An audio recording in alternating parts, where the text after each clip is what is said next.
Boa noite, irmãos. A paz seja com vocês. Que Deus possa falar conosco nessa noite. É um desafio encerrar um ciclo de tantas palavras boas que a gente teve, né? Estava pensando nisso. Para mim foram muito marcantes, eu anotei vários aqui, eu poderia fazer um resumão, pregar a palavra de todo mundo, que eu tenho anotações de todo mundo aqui, daquilo que a gente ouviu nesses dias, que foram dias para mim que... eu acho muito interessante a forma de Deus trabalhar, que não se repete, né? Não sei se você prestou atenção, a gente ouve uma coisa ou outra, mas as palavras não foram repetidas, a gente não ouviu uma coisa que o outro já tinha pregado, é sempre nova, como a própria palavra diz, ela se renova. E tudo aquilo que a gente pôde ouvir aqui para mim, foram algo que a cada vez que a gente escutava, trazia algo novo, trazia algo que fazia pensar diferente a respeito do tema, o qual a gente está refletindo hoje, durante esse mês, né? E chegar ao final e concluir é um desafio, porque a gente ouviu muita coisa, a gente ouviu o que é. Eu acho que se você participou de tudo aqui, você não tem como não saber o que é avivamento. Porque a gente ouviu o que é e o que não é. Então, eu tenho o costume de dizer que quando a gente recebe a informação, a gente não pode mais errar, porque a gente recebeu a informação. Se a gente erra, é por falta de vergonha na cara. Então, por falta de informação, a gente não vai errar por não saber o que é avivamento, porque a gente ouviu o que é, a gente ouviu o que não é, a gente ouviu como viver, a gente ouviu como não viver, se você não quiser viver o avivamento, o que fazer.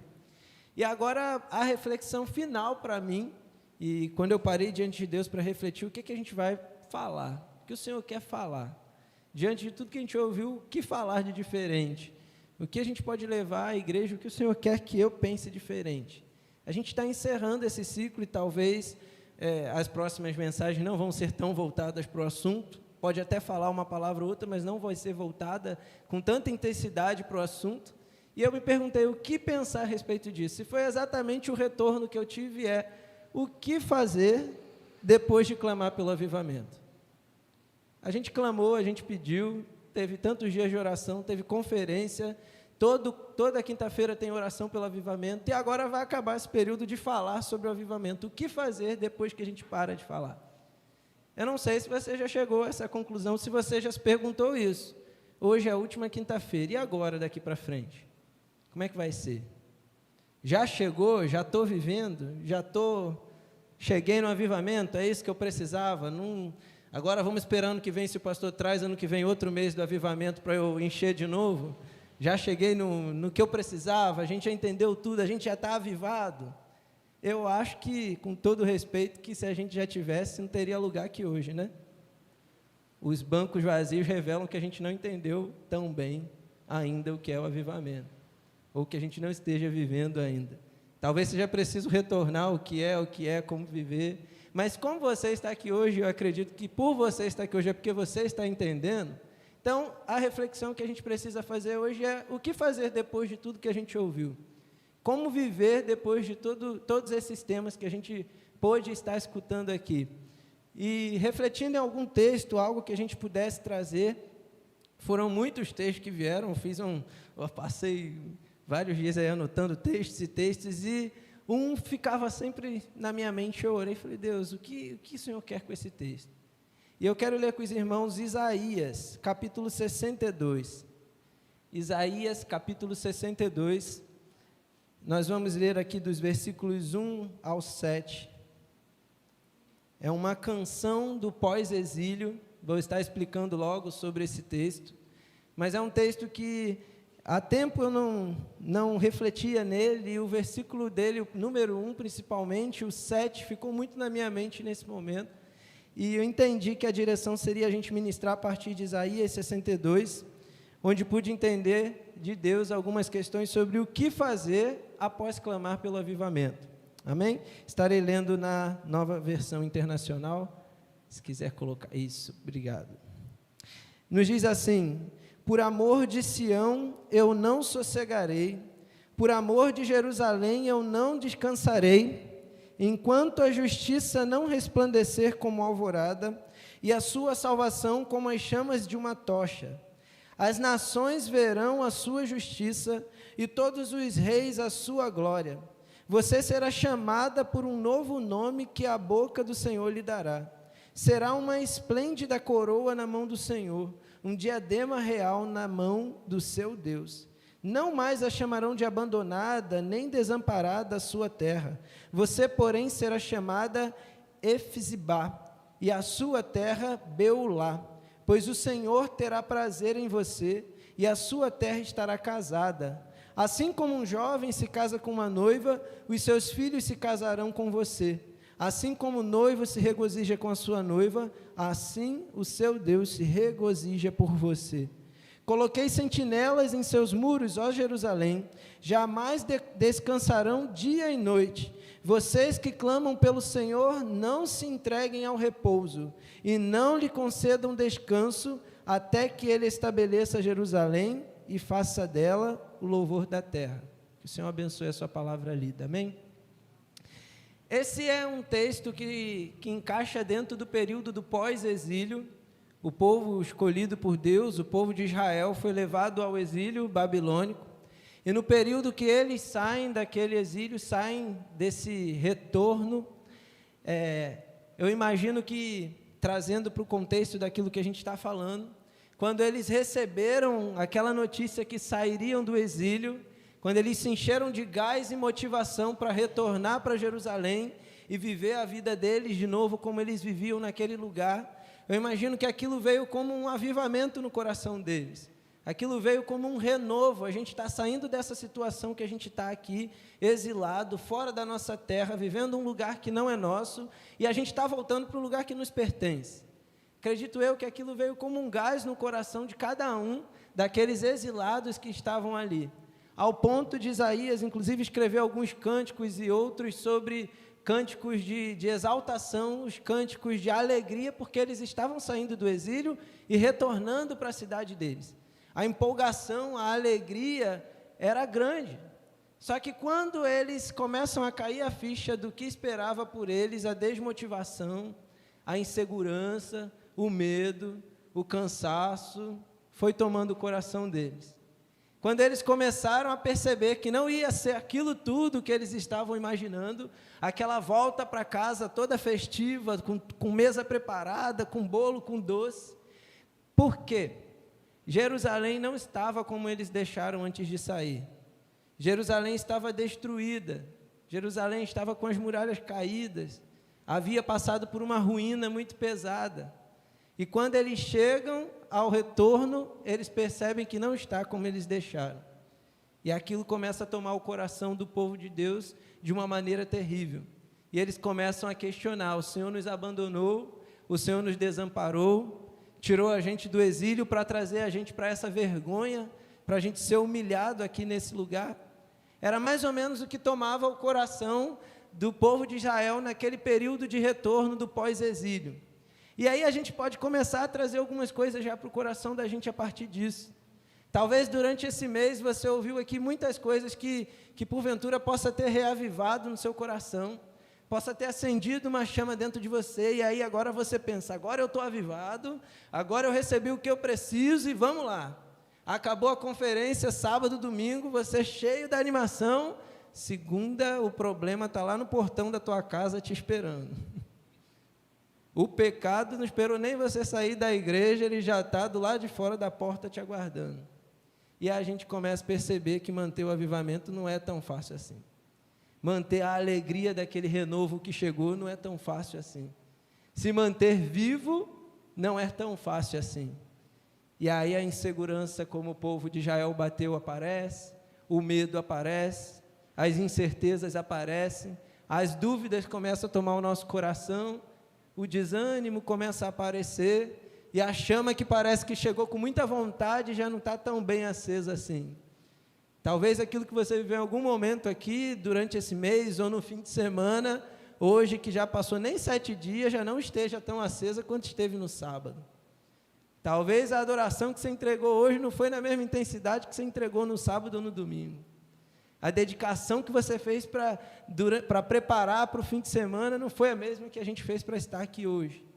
E aí a gente já percebe que manter a intensidade não é tão fácil. E aí eu volto à pergunta: o que fazer então depois que a gente clama pelo avivamento? Essa era mais ou menos a realidade do povo naqueles dias ali. A gente está retornando de dias festivos, a gente está retornando de uma notícia festiva, a gente está retornando daquilo que a gente esperava tanto que acontecesse, mas não é do jeito que a gente esperou. A coisa não está tão legal aqui do lado como a gente aguardava. E eu quero fazer um exercício diferente hoje. Eu quero ler de baixo para cima. Então a gente vai retornar ao versículo 7, nós vamos ler o 6 e o 7, e depois, até o final da palavra, a gente chega no 1 novamente. O 6 e o 7, por favor. E nos diz assim: coloquei sentinelas em seus muros, ó Jerusalém, jamais descansarão dia e noite. Vocês que clamam pelo Senhor, não se entreguem ao repouso, e não lhe concedam descanso, até que Ele estabeleça Jerusalém e faça dela o louvor da terra. Deus está dizendo aqui para Jerusalém: olha, eu estou colocando guardiões ao redor dos muros. Dia e noite eles vão estar lá. Eu estou fazendo a minha parte, mas vocês também não podem descansar, não. Você pediu por segurança, você pediu para reestruturar os muros, você pediu para que a gente erga Israel, erga Jerusalém, eu vou reerguer Jerusalém. Dia e noite a gente vai estar ali vigilante para que isso aconteça, mas você não pode entregar os pontos. Você não pode desanimar. Você não pode se cansar. E aí me fez perceber o seguinte: sair do exílio não era suficiente para o povo de Israel. Eles estavam sofrendo muito naquele lugar, mas sair do exílio não era suficiente. Eles ainda tinham uma missão muito grande ali na frente, que era a reconstrução da cidade deles. E aí eu quero dizer para você que talvez viver esses dias aqui de culto, de palavras, de ouvir sobre avivamento não é suficiente. O avivamento começa na reconstrução do dia a dia. O avivamento começa na reconstrução da nossa vida, na reconstrução do nosso relacionamento com Deus, na reconstrução daquilo que a gente destruiu, que não estava no lugar certo, dos altares a outros ídolos que a gente teve que colocar para baixo, das muralhas que o pecado levantou, que a gente teve que jogar para baixo, e agora é hora de reconstruir. Mas o problema é que a gente se dá por satisfeito. Já percebeu? A gente se dá por satisfeito com um culto legal, e foi massa aquele culto, a palavra foi boa, eu gritei glória pra caramba, foi benção, eu pulei no louvor, tá tudo legal. A gente se dá por satisfeito com um congresso bonito, viu? A igreja estava cheia, o pastor mandou lá arrumar lá na frente, ficou bonita a igreja, o pessoal falou por aí, foi benção. Mas a gente não pode aceitar isso como suficiente. Não é suficiente ainda, não é o ápice, a gente não chegou onde a gente precisava.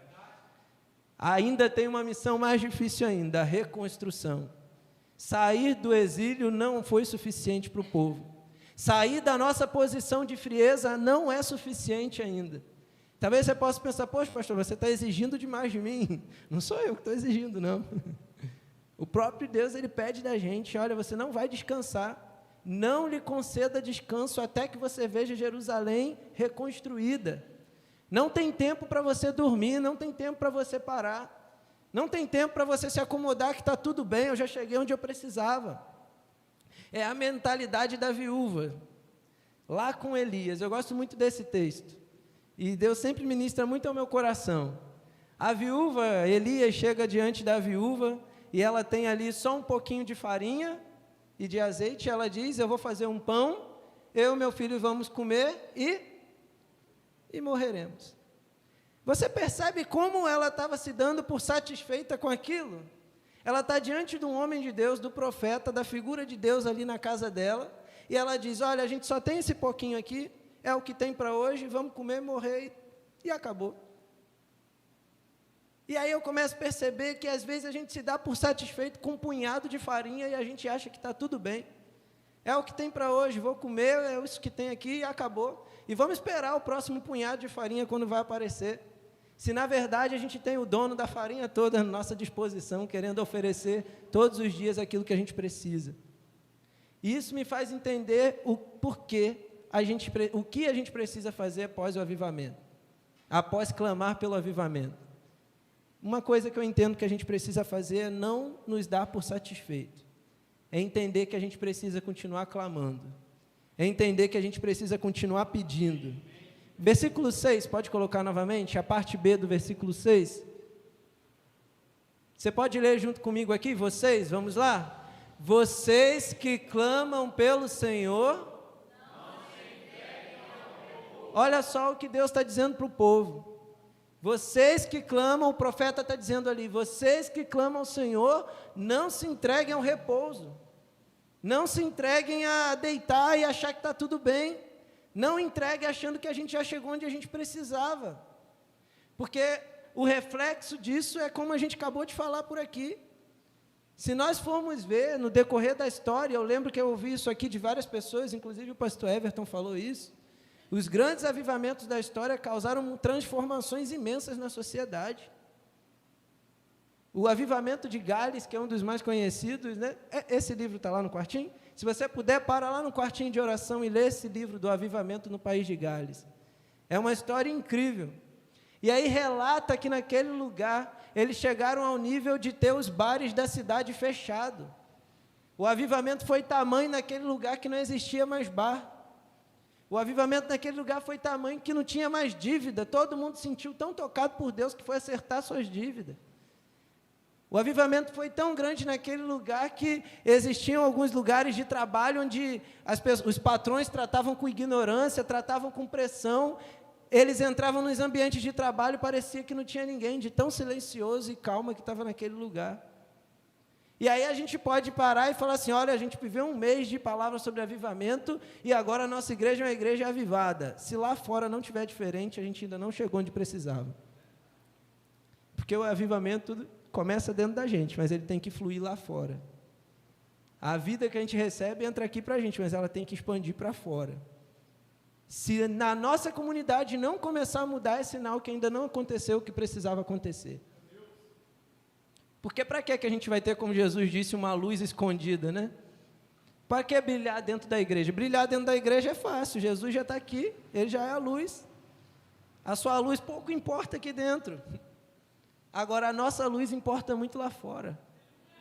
Mas como ela vai brilhar lá fora se eu achar que é suficiente? Se eu achar que eu já cheguei onde eu precisava? Então, o profeta ensina a gente a clamar. Vocês que clamam pelo nome do Senhor, não se entreguem ao repouso. Não entreguem ao repouso. Não acho que está bom. Não acho que já chegou onde você precisava. Pastor, o que fazer após esses dias todos de ouvir pelo avivamento? Clama, continua pedindo. Até que o Senhor venha. Não foi isso que a gente cantou aqui? A gente cantou aqui com muita empolgação. Até que o Senhor venha, eu vou clamar. Mas chegou segunda-feira, a gente não clamou mais. Hoje é quinta-feira, a gente não clamou mais. Até que o Senhor venha, eu vou gastar tudo que eu tenho. Passou domingo à noite em casa, eu já não estava gastando mais nada. Passa rápido demais. A gente já está entregue ao repouso. A gente já está deitado achando que está tudo bem. A gente viveu o que a gente precisava. O punhadinho de farinha. Estou satisfeito com isso aqui, é o que eu tenho para hoje. Essa fala é o que eu tenho para hoje. Esse pensamento é um pensamento muito medíocre. A gente precisa entender que nunca está bom. Eu ouvi isso um dia de um psicólogo atendendo, e ele falou, Estevão, você precisa entender que nunca está bom. Eu falei assim, a gente vai tratar para autocobrança e o cara vai ensinar você que nunca está bom. Mas eu entendi o que ele queria dizer. Ele falou, você precisa aceitar que não está bom. Você acha que já está relacionando com Deus? Não está bom. Você acha que você já está vivendo bem nessa situação? Não está bom. Entenda que sempre tem como ir mais, entenda que sempre dá para ir mais além, então não está bom. Se você acha que a sua vida está com Deus, já está top, não está bom, dá para ir além. Porque se Deus é ilimitado, como eu posso dizer que eu já cheguei onde eu preciso com Ele? Não dá, não está bom. Então, a primeira coisa que a gente precisa entender aqui é, precisamos continuar clamando. Não dá para se entregar ao repouso. Agora eu quero ler com você aqui, dos versículos 2 ao 5. 2 ao 5 nos diz assim: as nações verão a sua justiça e todos os reis a sua glória.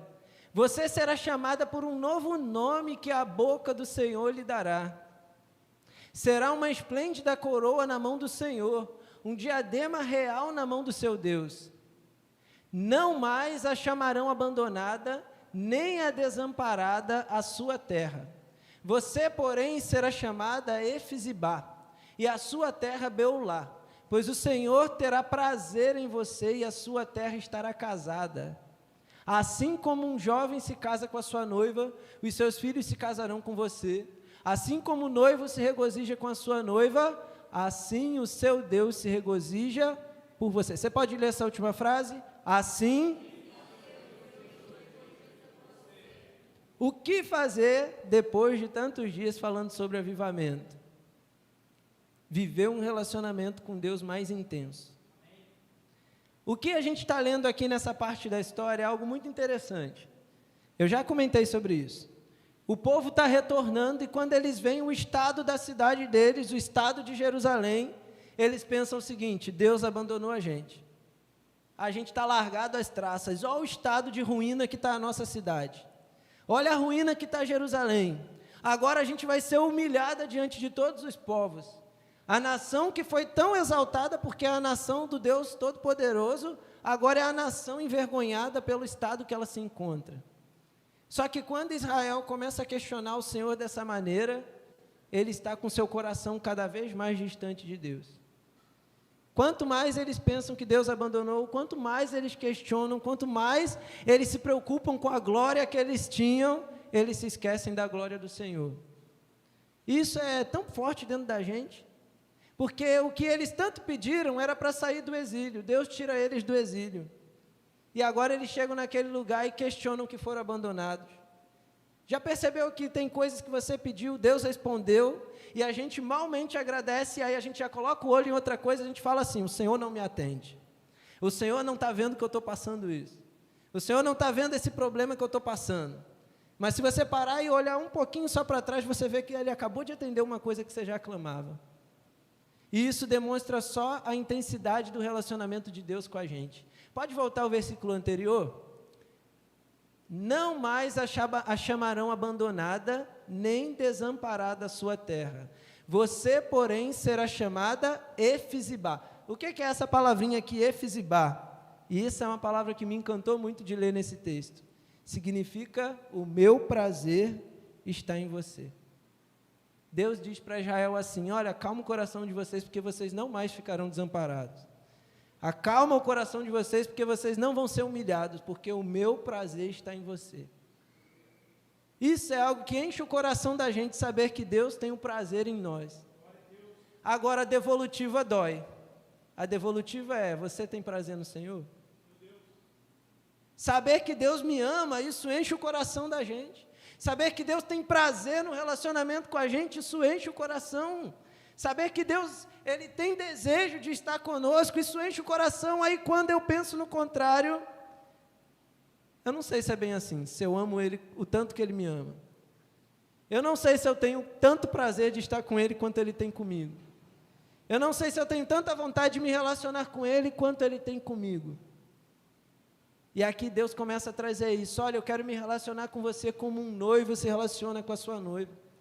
Como um noivo tem prazer de estar com a sua mulher, eu tenho prazer de estar com você, meu povo. Você não vai mais caminhar desamparado, você não vai mais caminhar sozinha, eu quero ter relacionamento intenso com você. Segunda coisa que eu trago para a gente hoje, o que fazer depois que a gente clama pelo avivamento, é entender que a gente precisa se relacionar com o Senhor, ter prazer no Senhor. A gente não pode deixar o prazer acabar, a gente não pode deixar a vontade de estar com Ele esfriar. A gente precisa entender que precisa de mais, ainda é a continuação do ponto anterior, precisa de mais. A gente precisa ter mais intensidade, porque Ele tem prazer de estar com a gente. Guarde essa palavra, mesmo que você não lembre, Efizibá, lembre do que ela significa. O meu prazer está em você. Eu tenho ouvido algumas músicas que têm falado muito sobre isso, falado o quanto às vezes a gente tenta se distanciar, o tanto às vezes o nosso pé puxa a gente para longe, mas a gente é atraído de uma maneira tão forte pelo prazer, pelo desejo que Deus tem por nós, que a gente precisa devolver esse desejo de maneira igual para Ele. O nosso coração precisa desejar na mesma intensidade por Ele. E aí, quando eu entendo que eu não tenho tempo para dormir, que eu não tenho tempo para parar, que eu preciso continuar clamando por aquilo que eu tenho clamado durante esse tempo, quando eu entendo que eu preciso ter prazer em Deus, da mesma forma que Ele tem prazer em estar comigo, a gente vai avançar para um terceiro e último ponto aqui, que para mim é o ápice do avivamento. É o ápice daquilo que a gente tem clamado. Vamos ao versículo 1. Por amor a Sião, você pode ler comigo? Vamos lá? Por amor de Sião,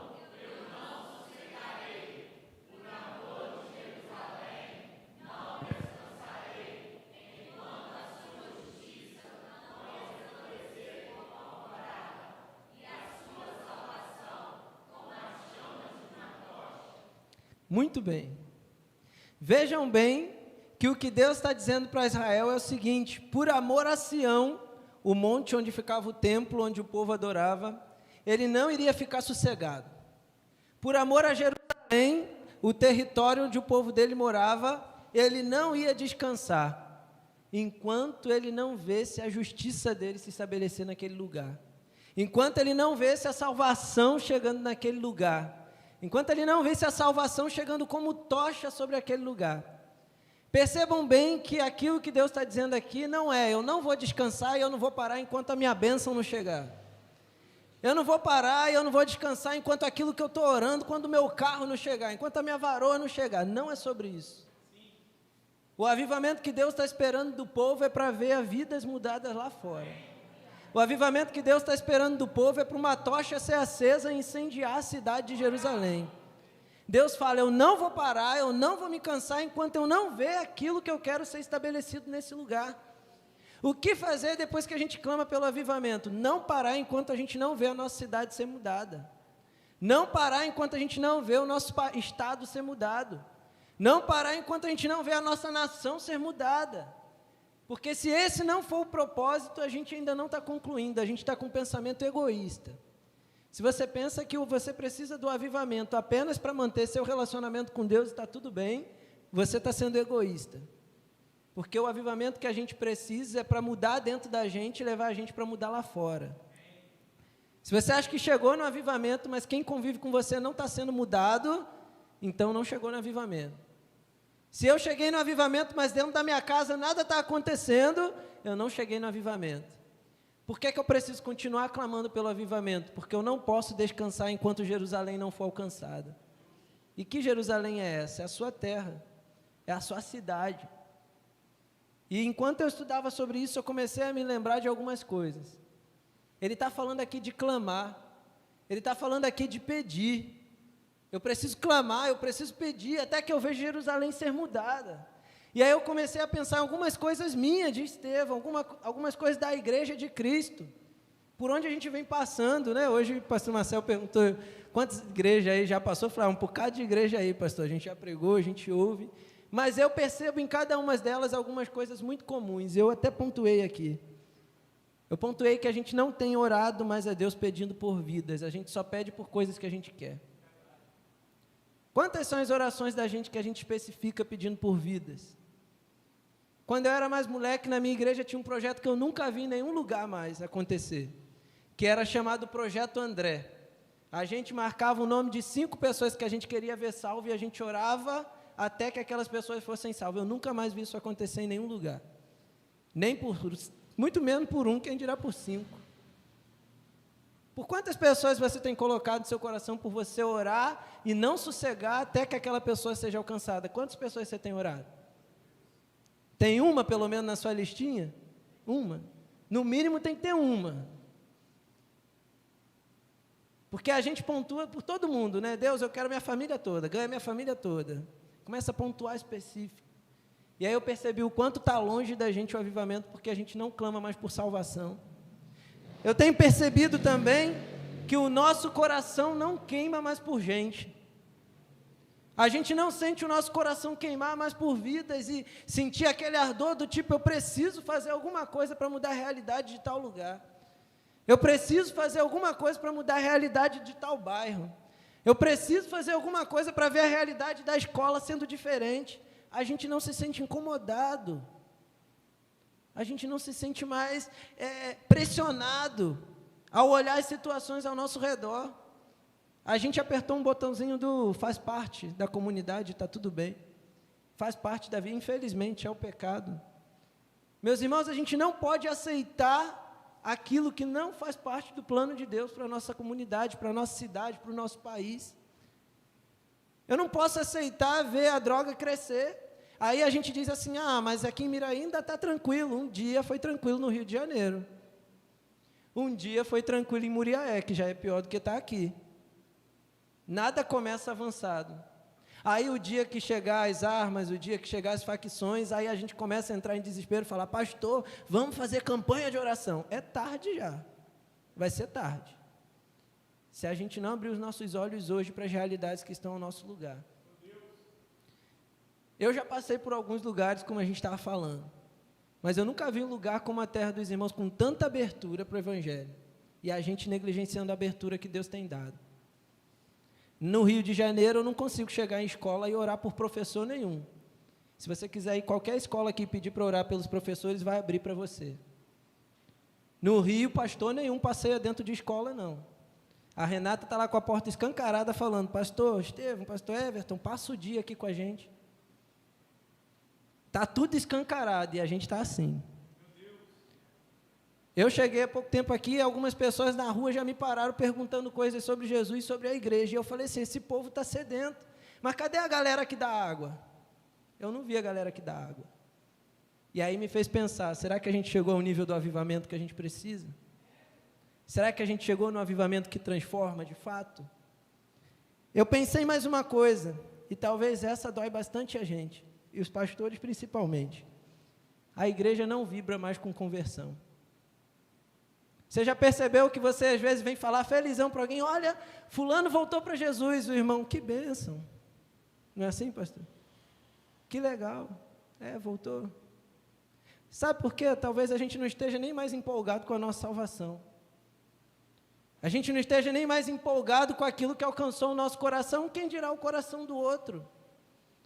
Eu fico pensando que retorno de pessoas para o evangelho e conversão, eu acho que a gente tinha que pular, sair, todo mundo correndo, vir abraçar, festejar, fazer uma bagunça santa na igreja quando alguém se converte.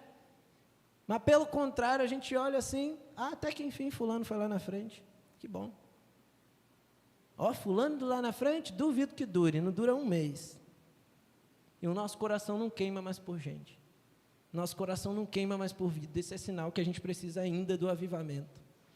Isso é sinal que a gente ouviu um mês inteiro e ainda não chegou naquilo que a gente precisa. Não é suficiente. Eu não posso descansar até que o Senhor venha e faça aquilo que Ele precisa fazer. Homens do Senhor oraram por avivamento e eu quero compartilhar algumas orações com vocês. E que você faça a sua reflexão se você tem orado como esses homens. John, alguma coisa aqui, ele foi um dos pré-reformadores, e ele orou pedindo assim, dá-me a Escócia, ou senão eu morro. Ele morava na Escócia e a oração dele diante de Deus foi, Deus, dá a Escócia para mim, ou eu prefiro a morte. John Knox, mais ou menos isso. Ele clamou a Deus pedindo, eu quero o meu país inteiro, se o Senhor não me der o meu país nas minhas mãos, tira a minha vida, porque eu prefiro morrer do que ver a minha nação se perdendo. Alguém já fez uma oração dessa? Eu chamo de orações perigosas. Você já pediu isso ao Senhor? Deus, dá Miraí nas minhas mãos ou tira a minha vida? Não, pastor, longe de mim perder minha vida, é melhor minha cidade ser perdida. Quanto vale tua vida? Valeu a vida de alguém que se entregou por você. Um outro cara chamado George Whitefield, ele diz assim, se não queres me dar almas, retira a minha própria alma. Ele clamou ao Senhor dizendo, se o Senhor não quer dar alma para mim, tira a minha própria alma. E aí eu penso que esse cara é muito inteligente, porque de que adianta a vida da gente se não for para ganhar outra vida? O que adianta Jesus ter dado vida para a gente se não for para ganhar outras? É fazer valer de nada o sacrifício dele pela gente. Se não for para que outro seja mudado a partir de nós. John Bunyan diz o seguinte, na pregação, eu não posso me contentar sem ver o fruto do meu trabalho. John Bunyan não aceitava pregar e não ter alguém entregando a vida a Cristo. E aí tem uma coisa que eu fazia muito e que eu comecei a ouvir de alguns pregadores antigos lendo, e eu falei assim, não dá para eu aceitar.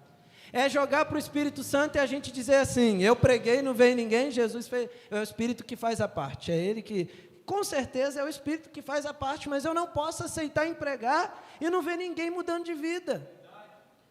Eu não posso aceitar viver minha vida lá fora e não ter ninguém sendo mudado a partir de mim. Eu não posso aceitar entrar num ambiente de trabalho e continuar tudo igual. Precisa mudar alguma coisa.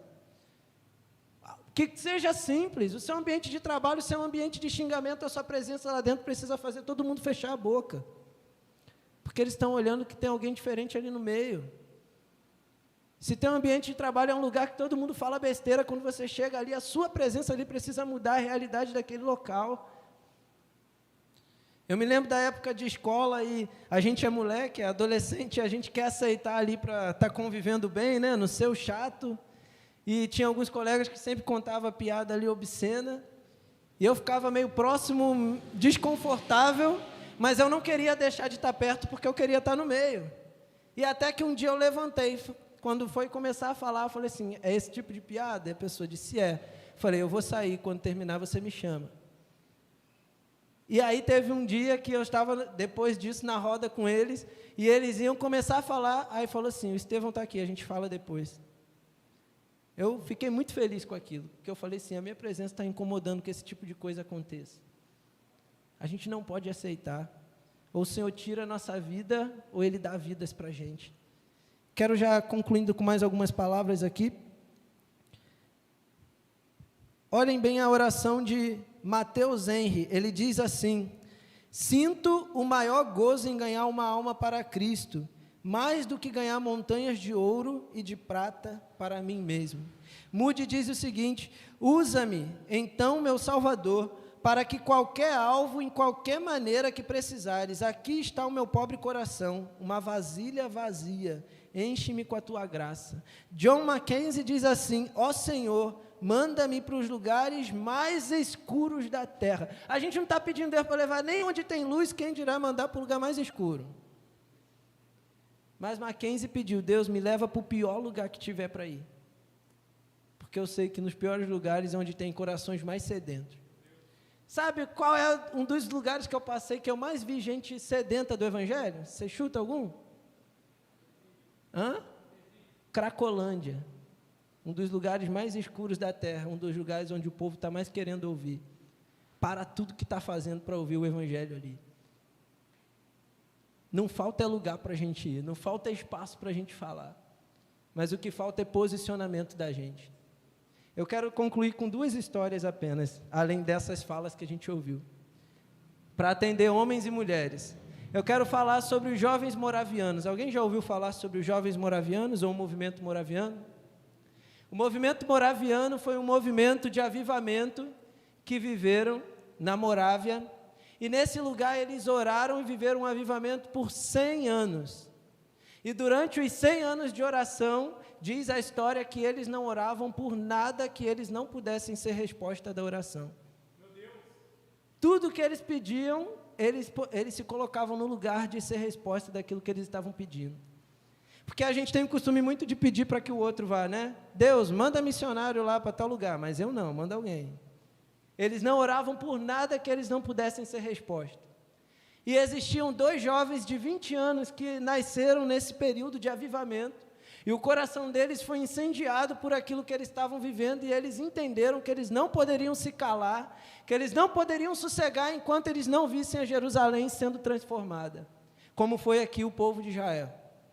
E existia uma ilha perto da Morávia, na África, não sei se é perto, mas naquela região, e eles ouviram falar que naquela ilha existiam 2.000 pessoas que estavam sendo escravizadas e que o Evangelho nunca tinha chegado àquele lugar.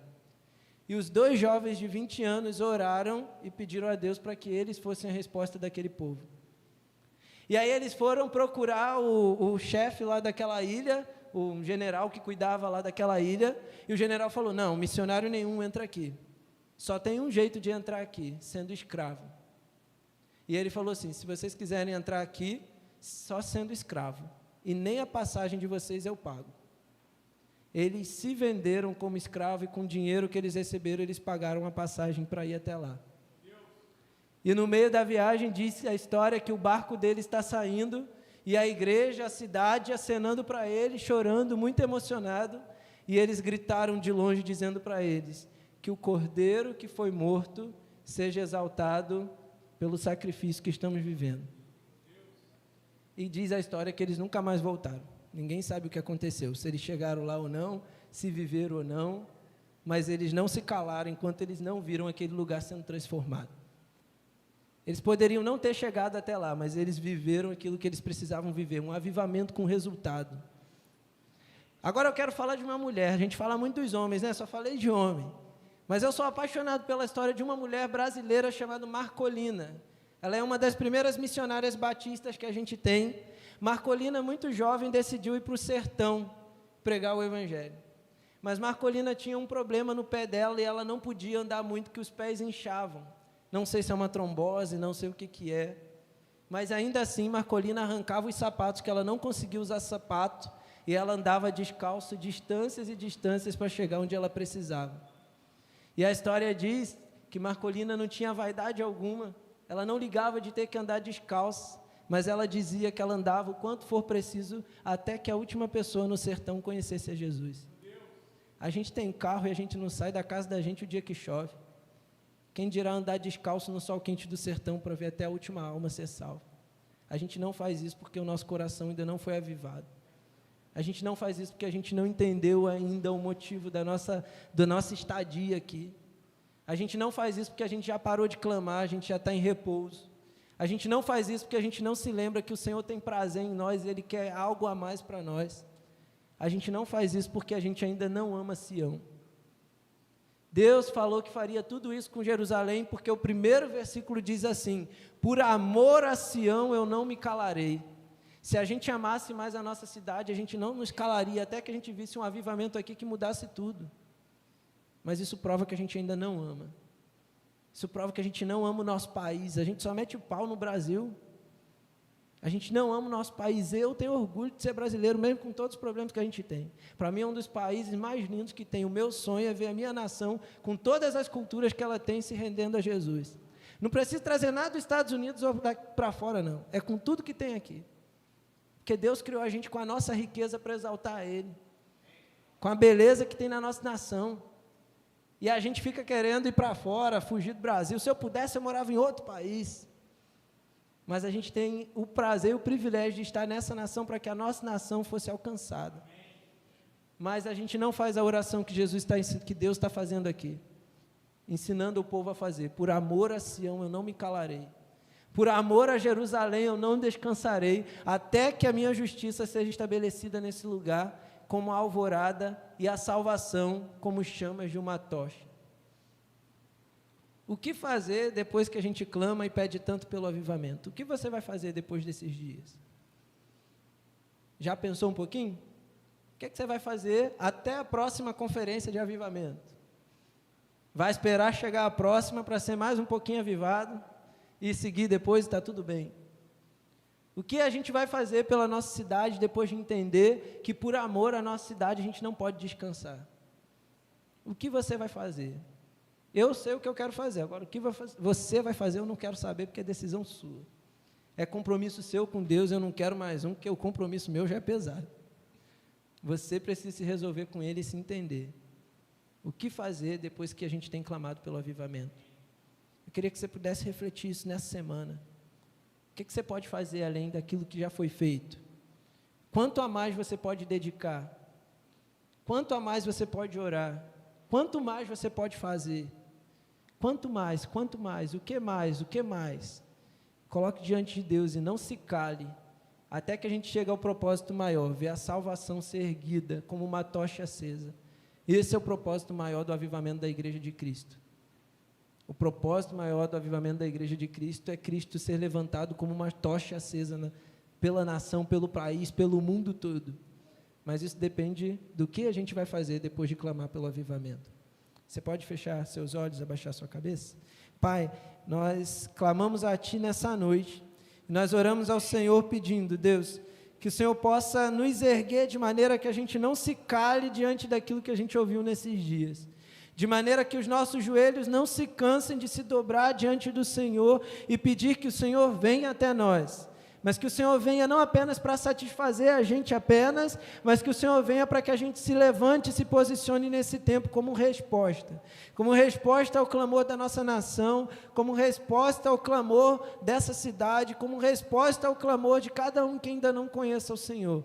Coloque, Pai, o Teu amor sobre o nosso coração, para que, como nesse texto aqui foi dito, a gente possa responder, por amor à nossa cidade, por amor ao nosso país, por amor ao nosso estado, nós não nos calaremos até que a gente veja a Tua salvação ser erguida como tocha nesse lugar. Eu peço ao Senhor que o verdadeiro avivamento seja colocado no coração de cada um, que o Senhor possa incendiar a Tua igreja, Deus, com chamas não apenas de uma euforia, de um barulho, de um movimento, mas com atitudes que revelem de fato aquilo que o Senhor deseja fazer, com atitudes que revelem de fato uma vida avivada pelo Senhor. Pai, erga, Deus, diante de nós a Tua tocha, como esse texto mesmo relata, acenda sobre o nosso coração, erga bem alto sobre o nosso coração, para que a gente possa iluminar, brilhar, e viver todas as coisas que o Senhor já tem preparado para nós.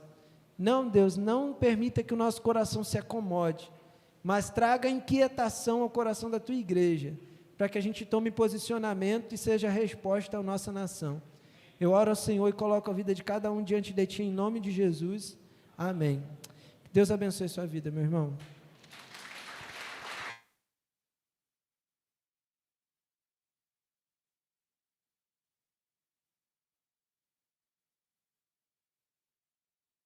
Amém, irmãos? Glória a Deus. Quantos foram abençoados com essa palavra? Louvado seja Deus. Deus continue abençoando o pastor Estevão, em nome de Jesus. Deus está nos chamando, irmãos. Há um texto que eu tenho meditado nesses dias, nos dias da oração nós compartilhamos, Salmo de Davi. Eu não darei sono aos meus olhos, nem repouso às minhas pálpebras, enquanto eu não encontrar lugar para o poderoso de Jacó. Essa oração de Davi é maravilhosa, porque ele fala assim: eu não vou sossegar, enquanto eu não ver e ter um lugar para o Senhor habitar. Que essa seja a intenção do nosso coração, não descansar, não sossegar, enquanto não vermos o Senhor manifestar a graça dEle, a vontade dEle sobre nós. Amém? Pastor Estevão, Deus continue te abençoando, em nome de Jesus. Irmãos, nós temos os avisos aqui. Gostaria de pedir, eu até mandei um áudio esses dias, não sei se vocês ouviram o meu áudio lá, mas está faltando muito pouquinho para a igreja ser monetizada no YouTube. O que é monetizar? O YouTube é abençoar a igreja financeiramente, quase isso, A igreja, se ela bateu a meta que o YouTube tem, o YouTube então meio que paga a igreja para manter aquele canal no ar, e é muito importante. Eu sei que vocês já participam de todos os cultos, é difícil você ir lá para o canal da igreja e ouvir tudo de novo. A oportunidade que vocês tiverem, vai lá no canal do YouTube, Igreja Batista Reviver, se inscreva, ativa o sininho, curte as mensagens lá, é muito importante, porque isso é bom para o canal. E nós precisamos também que tenha horas lá. Está faltando 200 horas, pastor? 150. E de 3 dias para cá, aumentou 50 horas. O que vocês podem fazer? Enquanto está lá fazendo uma comida, está lá em casa, lá tem YouTube, deixa lá tocando, mesmo que seja no mudo.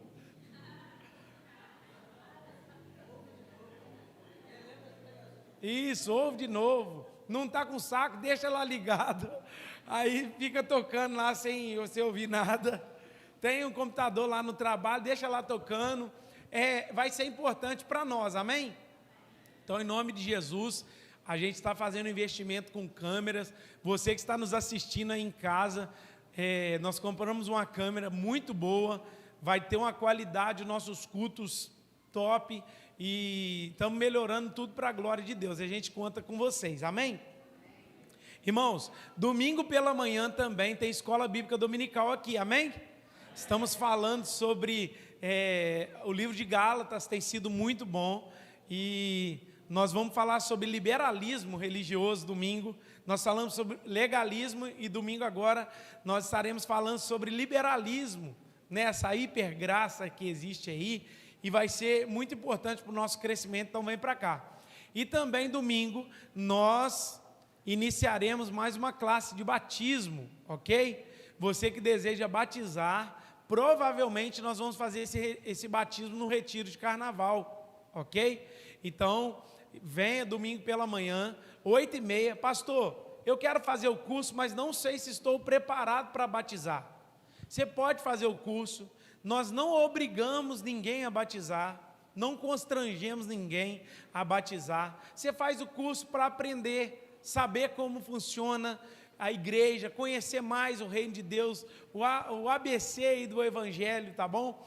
Né? Então, assim, venha para o curso, dê o seu nome, venha para o curso, aprenda mais um pouquinho, e à medida que o tempo vai passar, você vai decidir. São 3 meses de curso, tem 3 meses aí para você fazer, pensar, analisar, e assim depois confirmar publicamente a sua fé em Jesus, amém?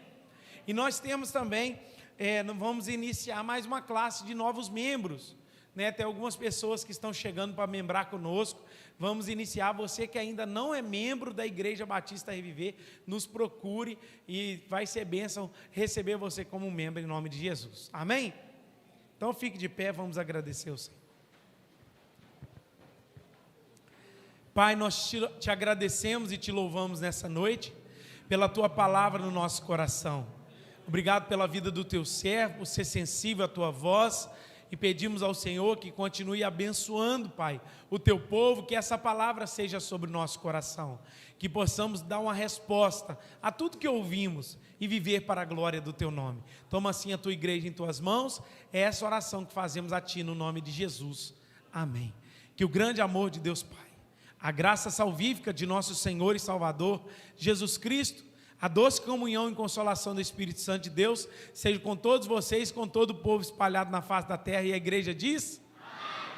Está encerrado, aplauda ao Senhor em nome de Jesus.